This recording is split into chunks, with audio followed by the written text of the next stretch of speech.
New regime, same shite. Tottenham match review. Welcome back to Black and White Banter, everyone. I was going to jump on and do a review of the match yesterday straight after the game, but it just didn't feel, after everything that happened in the stands, with the fan who unfortunately required CPR, it just didn't feel right. Obviously, since then the news has come out that the fan was stabilised and recovering in hospital, which is absolutely fantastic news. So I felt like I just leave it a little bit of time, so I jumped on the next day and chat about the game.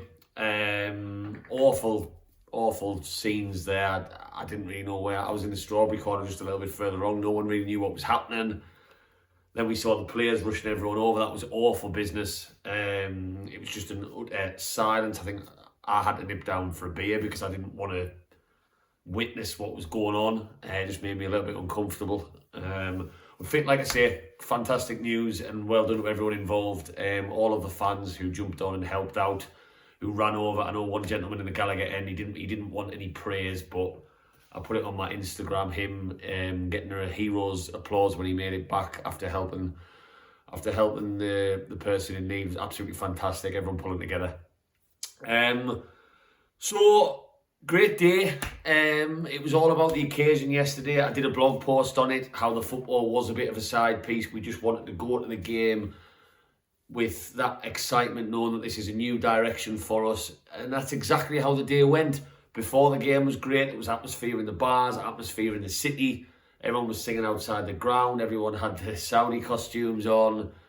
And it was just a little bit different. Even me getting the metro over to town, I was excited. Everybody was excited. Something was new. Something was happening. There was hope there. Something we haven't had. Even getting ready in the morning, making me coffee, getting my Newcastle shirt on, all of that sort of stuff. It felt just different to what we've been used to for 14 years now. It wasn't just, oh God, hopefully pick up a draw today, same old shite. It was, wow, the owners are in the building today, richest club in the world, which, by the way, that statement still blows my mind. But yeah, the occasion was great. I mean, what we saw in the build-up to the game with the flags, the cards that were getting shook in the Gallagher end, the banner from War Flags. I mean, I'm not going to lie, I was stood with I had a lump in my throat just watching it, just hearing everyone sing Blade and Races and belt it out. It was absolutely fucking fantastic. We were finally united as a fan base and not just as a team name. And then the football started, and great start. You know, when Wilson bangs in that header, I couldn't even see who scored from where I was. I didn't really care. I was jumping up and down like a loony, and things could not be looking better at that point. We started quite high intense, as you'd expect. With the atmosphere and everything that the players must have been sucked into. Fantastic header from Wilson. I've watched it back. Brilliant. Good cross from Manquillo. Bullet header. Keeper's got no chance. And then the atmosphere was booming, and I've never sat through an atmosphere like that in that first 10 minutes in James's Park for years. I couldn't even tell you the last time the noise was that loud. And then we just sat off. And do you know my biggest observation from yesterday's game, ironically, is that Bruce decided to change things and go a bit more all-out attack. Four at the back, let's push them a little bit more, let's get more men up the field. And I don't think he could have chose a worse game to do it in, if I'm being honest. Like, let's call a spade with Tottenham's team. Son, Moura and Kane, although Kane hasn't been firing, is still one of the best front threes in the Premier League. And the fact that he went a bit more attacking yesterday, I just don't think it worked. I think 5 at the back would have probably have suited us better yesterday. And to be totally honest with you, where we lost that game, and I was gobsmacked at how bad we were, the gap between our centre forwards and the defence was shocking. Absolutely shocking. We did not lay one finger, never mind a glove, on Højbjerg, on Ndombele. They had, I mean, even for Ndombele's goal, yes, good strike. Keeper's got no chance, but how much space he had before Lascelles came out to him. How is that happening? Time and time again, they just had space regular on the left-hand side every single time, because there was no winger able to chase him down on that side. And we never laid a glove on them. They had way too much space. You could even argue in parts we showed them too much respect in that sense. And it was just the same old shite. And the atmosphere changed because of that. And I know lots of people have come online and criticised the atmosphere, how it was loud for 10 minutes and then died off. Look, That's all well and good. You people sat at home saying the atmosphere was bad, watching on Sky Sports, but when you've got to sit and watch that sort of shite on the field, it's difficult to stay motivated singing wise. Yes, we've got the new owners in the stands and everything's tickety-boo in terms of this new era, but we're still in a relegation battle, and what we were watching yesterday was just shite. It really was, and I'm sorry, Bruce has to go now. Those owners in the stands who were watching, Amanda and crew, they must have seen how bad we were yesterday. I'm not saying Tottenham are a bad side, they're not. We just talked about the front three that they have, but we didn't lay a glove on them. In that second half, we did not create one meaningful chance at all, apart from Eric Dyer doing a classic Eric Dyer and putting the ball in the back of the net for us.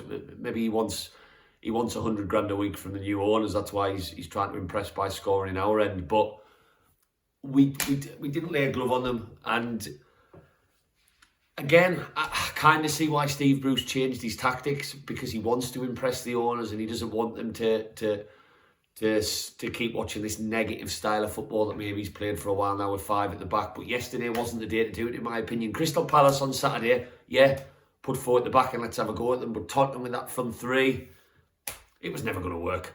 They were counter-attacking us at will.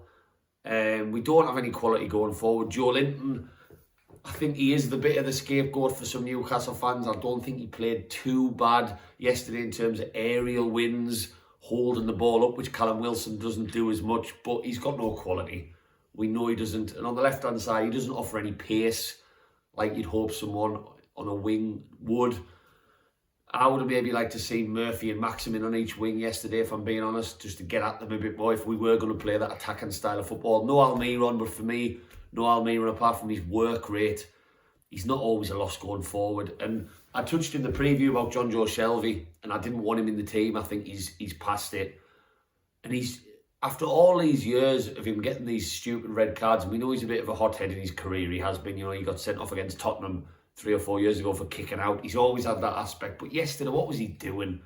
Not so much the second yellow. The second yellow, if he hasn't been booked at that point, you take it. He's clean through. The game might be out of sight by then. Trip him up, take a yellow card, happy days. But the fact that he got the first one for that just petulance, it was an awful tackle at the time, and it was just a stupid yellow card. He'd only been on the field, what, like 5 minutes or something? I'm sorry, he's just... he was once a luxury player for us. I remember wanting him in the England squad, and I was annoyed that Southgate didn't put him in for the 2018 Euros. It was at the time. No, World Cup. Sorry, the World Cup. And he'd had a great season under Rafa. Absolutely class. It was when we'd beaten Chelsea 3-0 on the last game of the season. I was like, he has to take him. He has to take him. And he wasn't in. And that was when Shelvey was probably playing his best football for us. But this Hollywood pass can spread a ball anywhere. He doesn't do it anymore. That's what Shelvey brought, because he certainly doesn't bring work rate. He doesn't bring a defensive-minded... You know, he's not a good tackler of the ball. He's got no pace. His work rate's questionable. So we always relied on that amazing pass, how he can pick out things that no one else in the Premier League can. How long's it been since you've seen that? You haven't seen that John Joe Shelvey now for the best part of a year. I'm sorry, Hayden's got to stay in there. Willock's obviously going to keep his place because he's our £25 million man, even though he hasn't offered too much, I don't think, this season so far, for whatever reason, pre-season or whatnot. But Shelvey, And again, I think yesterday just really hammered home everything that's wrong with our football club in terms of the football side. And for Bruce to come out in his interview and say we aren't defensively good enough, it's getting ridiculous. You were a defender for all of your career, Steve. That's the one area you should have improved us in, and we've taken a back step since our last manager defensively. We've got players like Shah and Fernandez and whatnot who kind of get a look in, and you've converted Richie to a fullback. He's not a fullback. I don't care what anyone says. You've got the opposite side. Murphy's played half the season. Now Manquillo's back in. He just needs to go. And I don't want to see us under this new regime get relegated. And he's got 7 wins in 37 games. No other manager is surviving that. We need to see change. We've got the ownership. Ashley's out the door. Fucking fantastic. Cans at the ready. Great atmosphere yesterday. I'm sure it'll be a fantastic atmosphere at Palace on Saturday as well. Now, the next obvious step is to get rid of the manager. And I don't want a long-term coaching. I want someone to get us over the line. That's why I think Lampard's potentially a risk. But, you know, I'm looking at Lampard and I think he's got to be better than what we've got now. Has to. Bruce has to go. Yesterday's performance just hammered that home. He changes things to go a little bit more attacking and we look even worse. We did not lay a glove on their midfield. Of course, Harry Kane was going to get off the mark against us. It was inevitable. I should have put that on the bookies, but manager needs to change. Yesterday's performance was disappointing. There's not much to talk about. We didn't create much. Lloris didn't make it. It wasn't a case of we scored early and then Lloris made save after save, or he should have scored.